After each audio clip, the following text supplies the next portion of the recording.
Si me va a acompañar con la lectura, busque Malaquías, Antiguo Testamento. Hoy cerramos la serie del Antiguo Testamento en lo que hace a personajes y profetas, pero iniciamos una serie la semana que viene, si el Señor lo permite, hablando de las maravillas y de las perfecciones de nuestro Dios, centrándonos en lo que dice el Salmo 139. ¿Arranca usted, Martín? ¿Ya lo tiene? No, qué raro. Un mes compartiendo acerca de él, Salmo 139. Decía Malaquías, el último libro del Antiguo Testamento. O sea que tenés Mateos, dijo un amigo mío, y antes de Mateo, Malaquías. Vamos a compartir un mensaje acerca de instrucciones para la obediencia y la fidelidad. Para entrar en tema, Malaquías es una profecía dura, difícil, no exenta de gracia y de amor, como Dios tiene por costumbre en la Escritura, pero es una profecía dura de leer en muchos aspectos. Toca aspectos muy sensibles a la vida del cristiano. En particular, para hablar de la obediencia y la fidelidad, pensaba yo en lo feo que es encontrarse con personas y sostener conversaciones con personas que tienen espíritu contradictor. O sea, aquella persona que habla en contra tuyo y que no entra en razones, aunque les pongas el caso una y otra vez. Algunas personas hasta practican la contradicción como deporte. Un compañero de trabajo decía de una compañera de trabajo ya jubilada hace unos cuantos años, a la que toda la municipalidad amaba. Pero ella tenía una particularidad. Él decía, le había puesto un dicho, porque ella iniciaba las conversaciones plantadas así: no sé de qué se trata, pero me opongo. Contradecir parece por ahí una actividad inofensiva, pero tiene el poder hasta para detener la obra. Suponete que vos venís con una idea, con una misión, con una visión, y alguien te dice, no, está equivocada. ¡Pum! Fue la visión. Detiene la obra del Señor, no solo en la vida del contradictor, sino también en la de los que lo rodean, porque lo escuchan. A Dios le pasó eso con su propio pueblo, y para lograr corregir esa actitud le envió a Malaquías. Dios no estaba recibiendo obediencia de sus escogidos, ni le eran fieles a su pacto, y luego de enviarles a Malaquías no le habla más durante 400 años. ¿Quién dice que Dios, sin solución de continuidad, va a seguir hablándote y dándote oportunidades de cambiar sin fin? ¿Quién dice que Dios, luego de salir de este salón hoy, va a seguir llamándote al arrepentimiento o a la corrección de conductas erradas más y más y más veces? Dios le había mandado a su pueblo, al profeta, su mensajero, con la advertencia de su palabra, para denunciar erradas actitudes y pecados groseros. Y ellos una y otra vez decían, ¿cuándo hicimos nosotros esas cosas? Contradiciendo al Dios Altísimo con pretensiones de inocencia y de falsa obediencia. Imposible convenir algo en conjunto con personas así. Dios le dice a Israel de esta manera en Isaías, no en Malaquías, capítulo 65, versículo 2. Extendí mis manos todo el día a un pueblo rebelde, el cual anda por camino no bueno, en pos de sus pensamientos. ¿Cómo tratás con personas así? Bueno, de eso trata Malaquías, a un pueblo que desvaría en sus propias convicciones humanas. Le va a mostrar quién es Él, qué trato merece Él y cómo le irá al de espíritu rebelde y contradictor si persiste en su usando términos bíblicos, arrogancia y contumacia. Todo ello rodeado de su siempre presente nota de amor y misericordia de nuestro Dios perdonador. Gracias a Dios, Él sigue siendo fiel. Hablemos primero entonces de obediencia. Comienza la profecía de lleno con la denuncia de la actitud. Capítulo 1, versículo 1 dice: profecía de la palabra de Jehová contra Israel por medio de Malaquías. Yo os he amado, dice Jehová, y dijisteis: ¿en qué nos amaste? Israel está en una condición caprichosa y quejumbrosa. La profecía está llena de preguntas incrédulas en las que el hombre pretende tener la última palabra delante de Dios.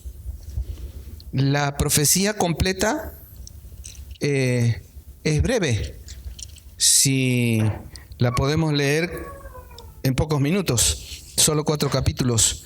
Ahora, le voy leyendo algunas de las preguntas y algunas de los cuestionamientos que la persona le hace al Creador. Y mire usted si no es una rebeldía arrogante desdecir a Dios, decir que Dios está equivocado. Es Dios el del problema, en sus intenciones, en sus hechos, en sus palabras. Malaquías 1:2 dice: ¿en qué nos has amado?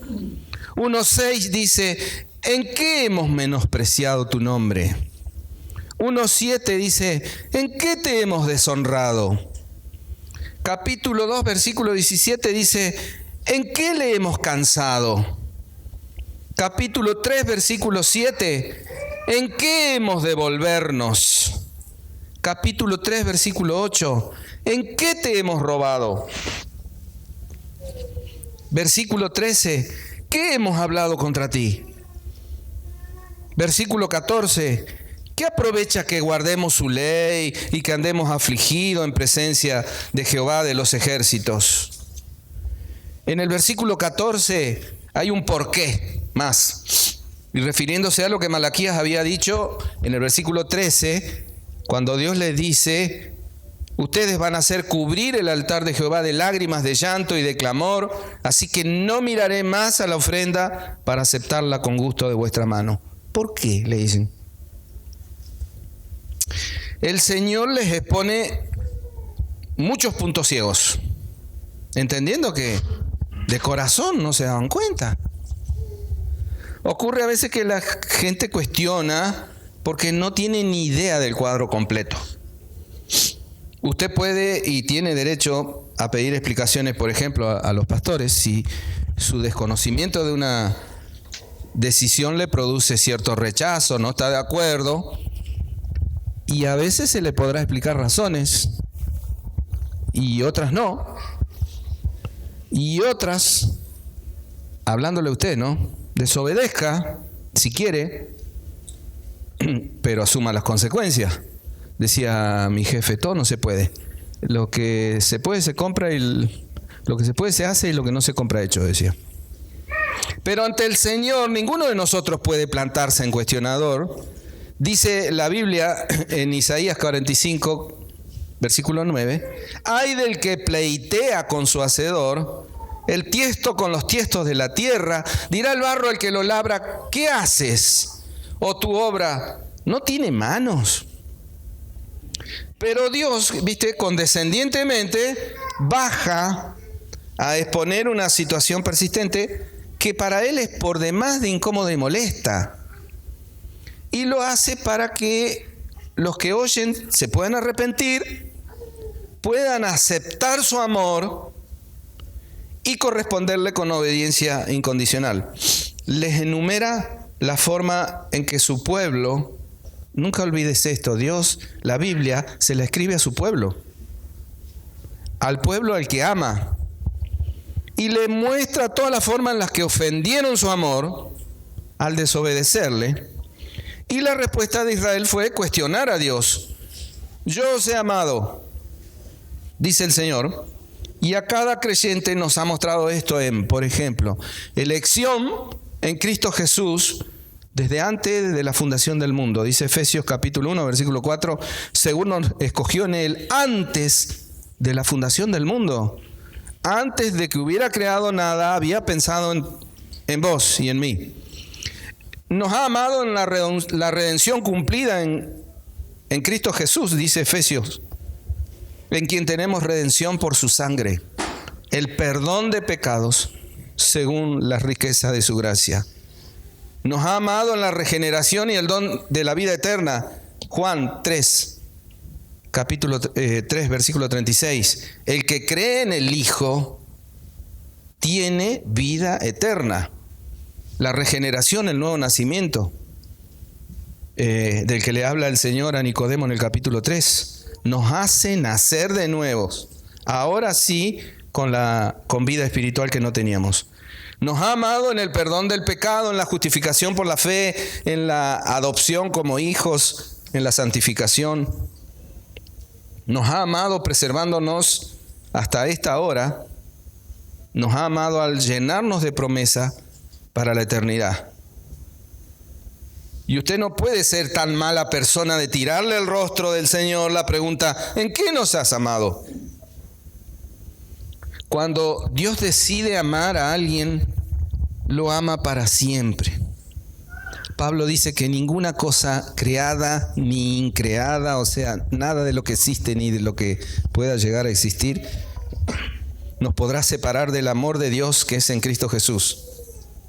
Dios es eterno, Dios es amor, entonces su amor es eterno. Él nos conoce perfectamente y aún así nos ama, sabe de nuestra desobediencia, sabe de nuestras infidelidades, sabe que muchas veces no le amamos a Él por sobre todas las cosas. Nada de lo que podemos hacer bien o de lo que podamos hacer mal va a hacer que Él nos ame más o nos ame menos. Nosotros somos de arrepentirnos cuando nos fallan y de cambiar de opinión y de dejar de tener en estima a alguien que te traiciona, pero Dios no es así. Cuando Dios decidió amarnos antes de la fundación del mundo, antes de que el mundo existiera y antes de que yo existiera, lo único que tenía delante de Él, de mí, era mi pecado. Y con toda su horrible y hedionda maldad, nadie está limpio de eso en este salón. Pero decidió amarme con todo su ser porque Él ama así, con amor eterno. No es que a veces nos ama mucho y a veces nos ama poquito. Él no sufre cambios en su estado de ánimo como nosotros. Dios nos ama con profundo amor cada minuto de cada día. Nadie jamás te amó así ni te va a amar jamás. Compartí una placa hace algún tiempo, ni sé en qué, debe ser Facebook, que decía: el Dios del Antiguo Testamento ama con locura a su pueblo. Con amor eterno, indomable, radical, y página tras página se aguantaba las ganas de tocarnos y abrazarnos hasta que explotó en Cristo. Dios sabía que amarme así lo mataría. Y dijo amén. Y lo que vemos en Malaquías, al final del Antiguo Testamento, pensá en esto. Primer libro de Moisés, 1400 años antes de Cristo. Malaquías, 400 años antes de Cristo. Durante 1000 años, Dios amó consistentemente a un pueblo inconsistente, desleal, perversamente desamorado, traidor. Una y otra vez sus escogidos se rebelan contra Dios, dice el capítulo 3, versículo 7, desde los días de vuestros padres os habéis apartado de mis leyes y no las guardasteis. Volveos a mí y yo me volveré a vosotros, ha dicho Jehová de los ejércitos. Cuando la Biblia habla de volverse, habla de arrepentirse. Apartarse de lo que manda el texto que uno ya conoce, eso es rebeldía. Y a veces, qué sé yo, pensaba estás bajo durísimas pruebas y cuando estás bajo prueba dudas del amor de Dios. Otra vez el silencio de Dios, más Satanás que te sopla en la oreja y te preguntas, ¿dónde está el que me ama?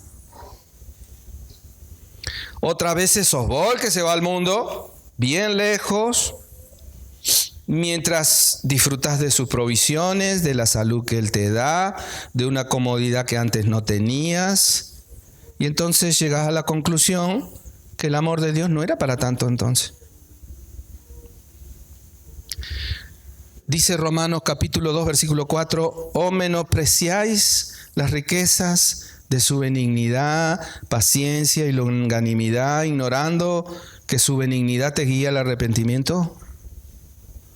Toda esa bondad práctica de Dios que podés llegar a recibir o que estés recibiendo, aun cuando estés empecinado en ser desobediente, lo que quiere desde el corazón de Dios es que te arrepientas y que vuelvas al Señor.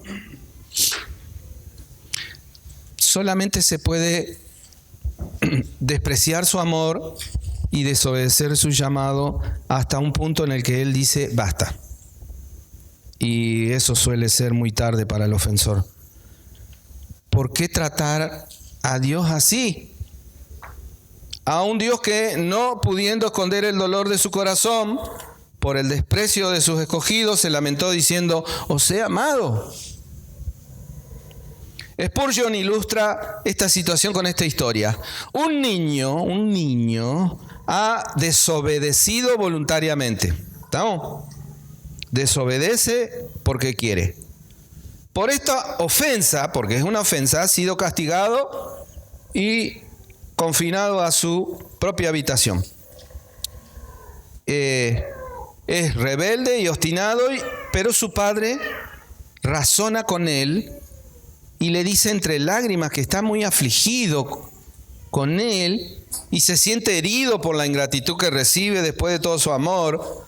El niño responde enojado que no cree en el amor de su padre. Si lo amaba, en la mentalidad de un niño, si lo amaba, ¿por qué lo castigó y lo mandó a la cama?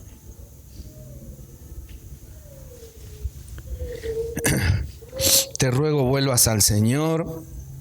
A través de las Escrituras vas a encontrar que si estás dudando de su amor, no es bueno tener la actitud de no ir al Padre con ese sentimiento. Porque la sospecha y la incredulidad delante de la ternura y del cuidado de Dios te apartan más. Y va a llegar un punto en el que no te dirigís más a Él. ¿Y por qué te mando de regreso a las Escrituras? 1 y 1000 veces se los vamos a decir, hermanos. Vayan a la Escritura, ahí se acaba el verso. Porque el Dios que te formaste en la mente no es el real.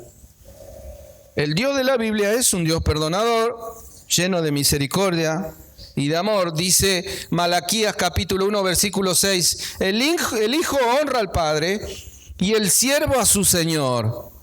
Sí, pues, soy yo, Padre, ¿dónde está mi honra? Y si soy Señor, ¿dónde está mi temor? Es una condición que Dios, si es Señor, tiene que ser respetado. Y el temor de Dios se manifiesta en obediencia. No hay temor, no hay respeto para Dios si no se le obedece. Y quiero cerrar este llamado a ser obedientes con la dura palabra del Señor que leemos en el capítulo 2, versículo 2. Si no oyereis y no decidís de corazón dar gloria a mi nombre, ha dicho Jehová de los ejércitos, enviaré maldición sobre vosotros y maldeciré vuestras bendiciones, y aún las he maldecido porque no os habéis decidido de corazón. Terrible. No seamos esos creyentes que, perdonados y aceptados, se niegan a confiar en el Padre Celestial, desechan su invitación de cada día con sus viejas sospechas. Ese creyente que se mantiene apartado, tosudo y desconfiado. Os he amado, dice el Señor. Ser rebeldes al llamado del tierno corazón de Dios solo muestra cuán duro y perverso es el nuestro. Hablemos ahora de fidelidad. Encontramos una llamada a la fidelidad en el capítulo 2, versículos 10 al 11, si querés leer conmigo. Dice la Escritura: ¿no tenemos todos un mismo Padre? ¿No nos ha creado un mismo Dios? ¿Por qué pues nos portamos deslealmente el uno contra el otro, profanando el pacto de nuestros padres? Prevaricó Judá, y en Israel y en Jerusalén se ha cometido abominación.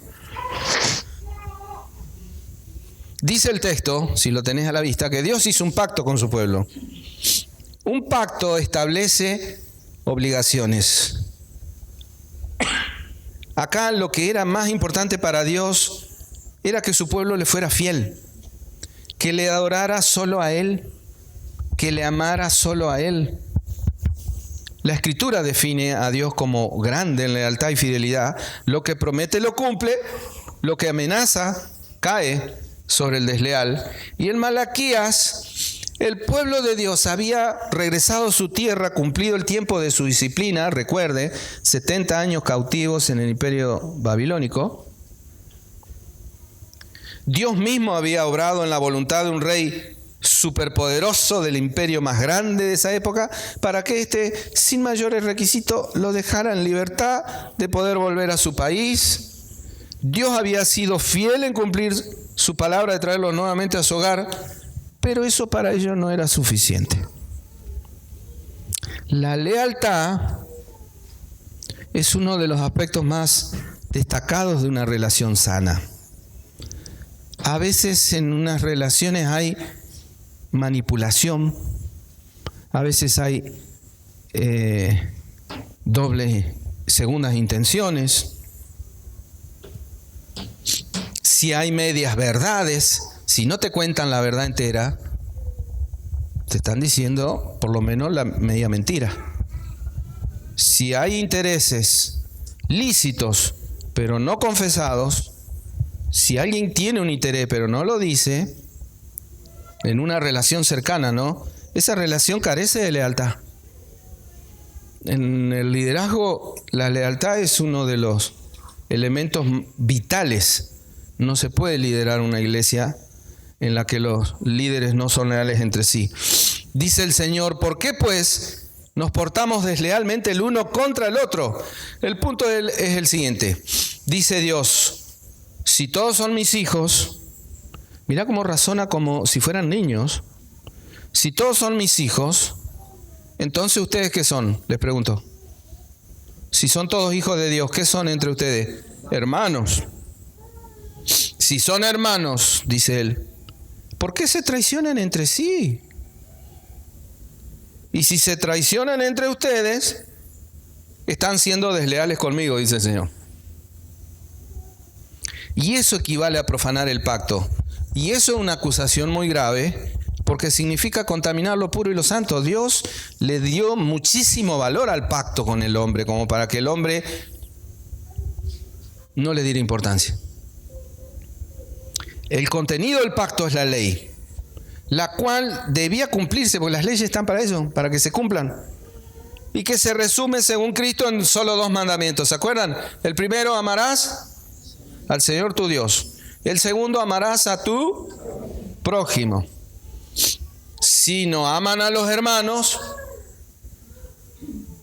el pecado es contra el pacto. El pecado es contra Dios. Usa una palabra acá en este capítulo 2, hasta los 4 o 5 versículos, 5 veces usa prevaricó. Es una palabra que se traduce como ser desleal. Y Dios capta esa ofrenda 5 veces. Desleales fueron desleales, eres infiel, toda una variación de la misma palabra. Dios capta esa ofensa y para él se vuelve, dice, abominación. ¿Sabe lo que quiere decir esa palabra? Me da asco, dice Dios. ¿Y cuál era la situación que tanto desagradaba a Dios? Seguí leyendo, versículo 11, al final. Porque Judá ha profanado el santuario de Jehová que él amó y se casó con hija de Dios extraño. Lo que sabían que no tenían que hacer, eso hicieron. Y eso es ser desleal. No tenían permitido casarse con hijas de Dios extraño, o sea, creyentes en otros dioses, en dioses falsos. Nunca, jamás va a salir bien una relación de este tipo, en la que una persona es hija de Dios que se casa con una persona que no es de Dios, es hija de, ni lo nombre. El hombre es infiel por naturaleza. Dice el Antiguo Testamento que Israel se echaba debajo de los árboles frondosos como con ramera, como con prostituta, cuando adoraba a ídolos y dioses falsos. Y por supuesto, esto en el sentido espiritual. Engañaba al Señor con cualquier ídolo trucho. Pero en sentido físico también era adúltero. Y de hecho se lo reclama en esta profecía cuando les acusa de casarse con mujeres idólatras de otros pueblos que no eran el suyo. Imagínate, sin dar demasiados detalles, en mi barrio supo estar ¿cómo se diría? El templo a la Virgen de la Medalla Milagrosa. Tenía sus propias profetisas. De todas las cosas que a mí se me ocurrió pensar cada vez que veía cómo la gente venía y dejaba plata para la Virgen de la Medalla Milagrosa, entre otras cosas yo pensaba, ¿qué sería que un hijo del Señor, de nuestra iglesia, se casara con alguna de las profetisas de esa imagen, ¿no? Y eso habla de una lamentable condición espiritual del alma. No sé en qué puede estar causada esa condición de un espíritu. Puede ser impaciencia, desaliento, necesidades de cualquier tipo, enfermedades, deudas, temores. Solo sé que la falla está en vos, no está en Dios.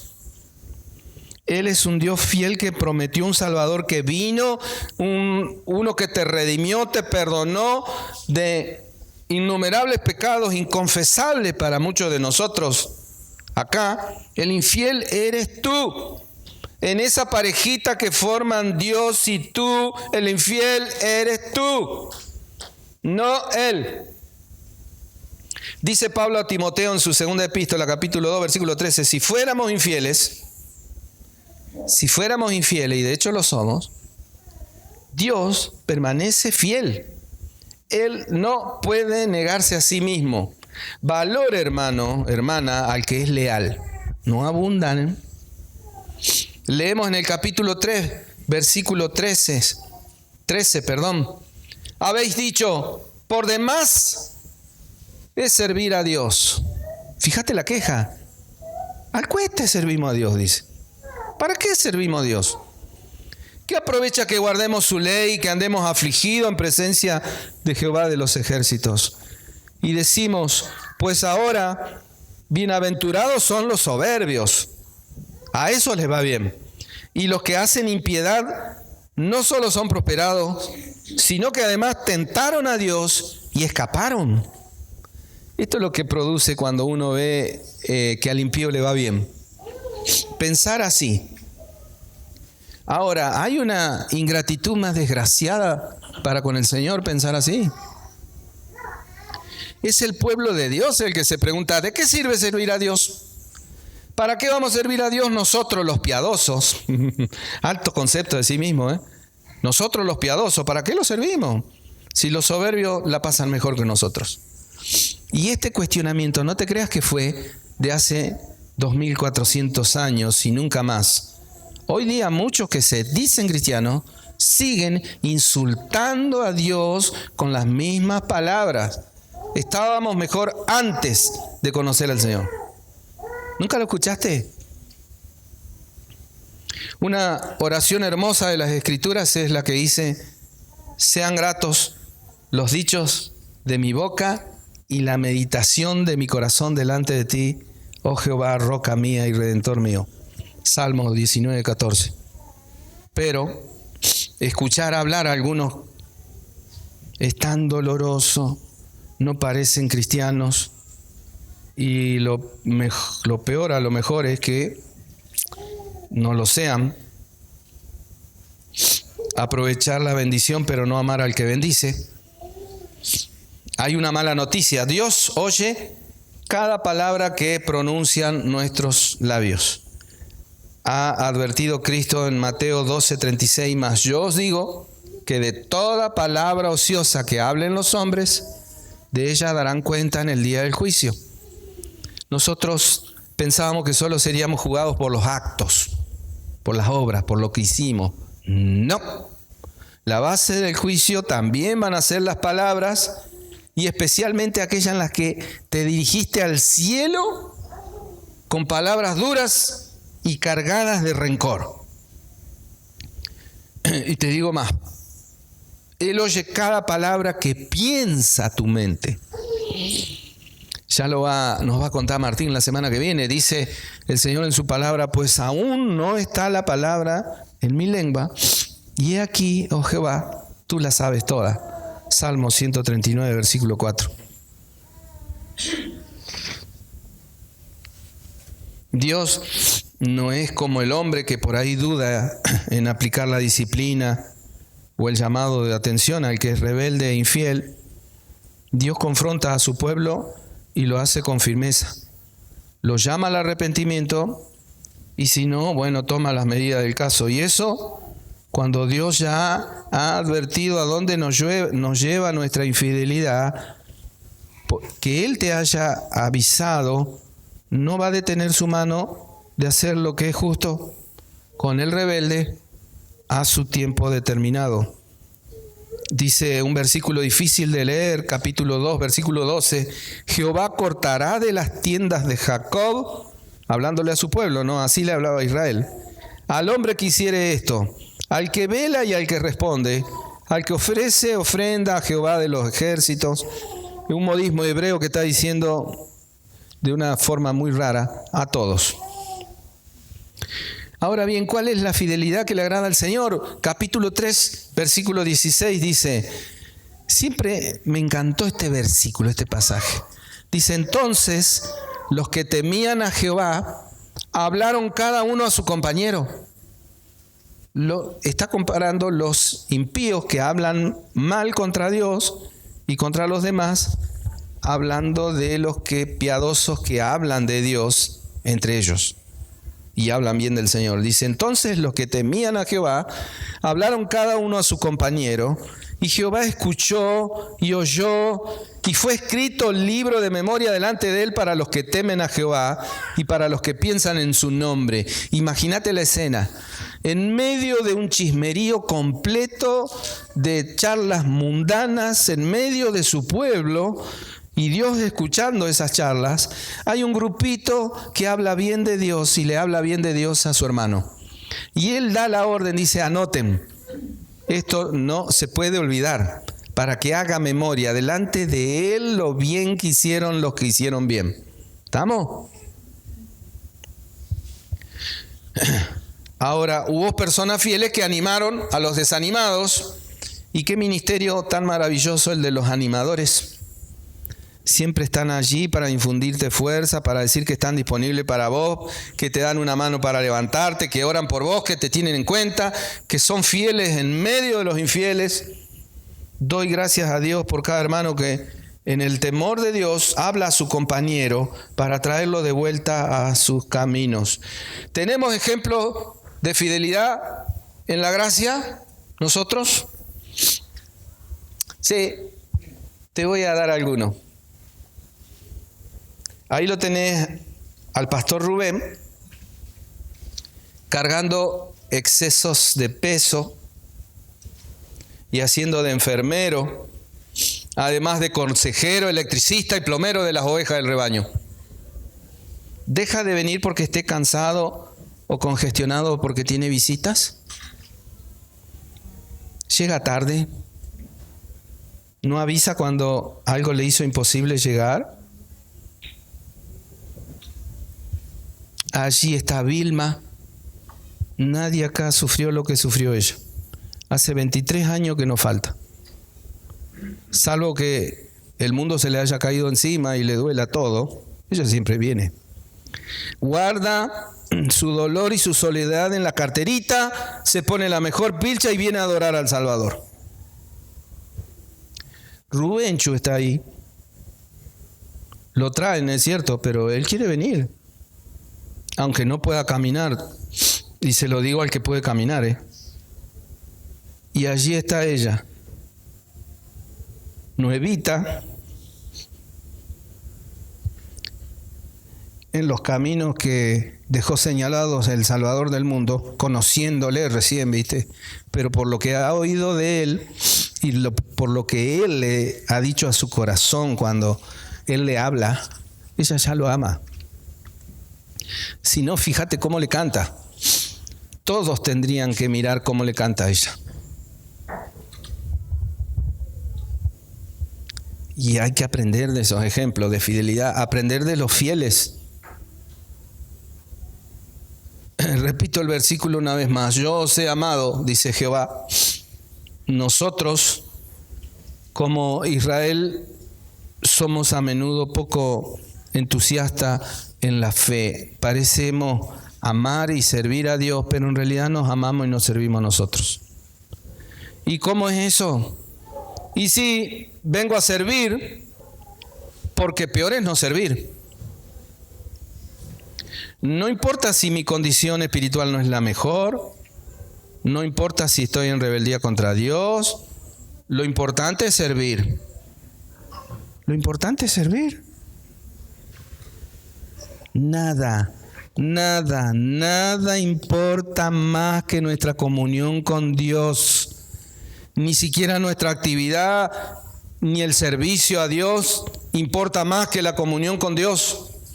Pues todo lo que hacemos tiene que fluir de nuestra comunión con Él. Dice Hebreos 13, capítulo 13, versículo 20 al 22. Y el Dios de paz que resucitó de los muertos a nuestro Señor Jesucristo, el gran pastor de las ovejas, por la sangre del pacto eterno, os haga aptos en toda buena obra para que hagáis su voluntad, haciendo Él en vosotros lo que es agradable delante de Él por Jesucristo, al cual sea la gloria por los siglos de los siglos. Amén. Siempre es más importante Dios en nosotros que nosotros para Dios. Nuestras almas necesitan diariamente tiempo de oración, de meditación, de lectura, de adoración a nuestro Dios. Pero muchas veces permitimos que las cosas que tenemos que hacer, son tan importantes las cosas que tenemos que hacer nosotros, son tan terriblemente importantes que Dios queda en segundo lugar. Si es que tengo tiempo, si es que me queda tiempo entre tantas cosas importantes que tengo que hacer, voy a estar con el Señor. Tristemente eso se ve. Hay un testimonio en el Nuevo Testamento donde hablan de los discípulos del Señor y dice, los veían y se daban cuenta que ellos habían estado con el Señor. Porque al que no está con el Señor se le ve. Y esas cosas te llevan la mejor parte, pasar tiempo con Cristo mismo. Y de las decisiones que tomamos todos los días, las que tomamos en oración y consultando con la palabra y con Él, son las decisiones, las únicas, te digo, que tienen a Dios como prioridad. Cualquier decisión que tomes sin consultar con Él y sin mirar su palabra, no tiene a Dios como prioridad. Un ejercicio que podés hacer al tomar decisiones es preguntarle si aceptar ese trabajo, si salir con ese muchacho, si estudiar esa carrera, si haces lo que sea, si eso va a sumar o a restar en la comunión con el Señor. Tener comunión con Él es el mayor regalo que tenemos en Cristo. No desperdicies tus días con algo menos que eso. Los amigos y los amigos del mundo no se comparan con la amistad del Hijo de Dios. Finalmente, hermanos, necesitamos arrepentirnos de ser hijos desobedientes e infieles. ¿Será que hoy nuestra oración será de arrepentimiento y reconsagración? Aquel que quiera humillarse delante de Dios, este es el momento indicado en este día. Pastor Rubén, si nos puede guiar en una oración, por favor.